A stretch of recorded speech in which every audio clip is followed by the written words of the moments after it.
Syedaralun, 3 unit kapal motor Pukatrau asal luar negeri yang telah disita negara karena melakukan penangkapan ikan secara ilegal di kawasan Zona Ekonomi Eksklusif atau ZEE Laut Indonesia pada Kamis 29 September 2022 siang dimusnahkan. Eksekusi pemusnahan 3 unit kapal ini dilakukan setelah adanya keputusan hukum tetap atau ingkrah terkait kasus penangkapan ikan ilegal di tingkat Pengadilan Negeri Langsa beberapa waktu lalu.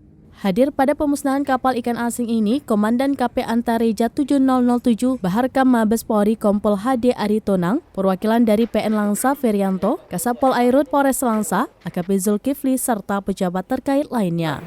Yang menyatakan bahwa kapal ini dirampas untuk dimusnahkan.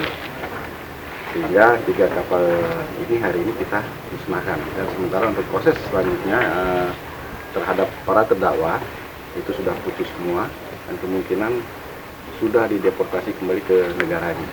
Berapa jumlah ABK yang terkait 3 kapal ini, Pak? Yang terkait cuma 3 orang.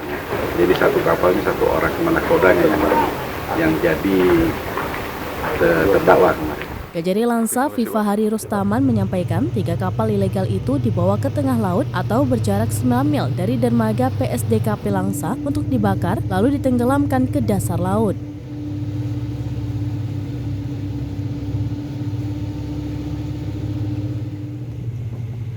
Dari Langsa, Subir, Serambi Om TV.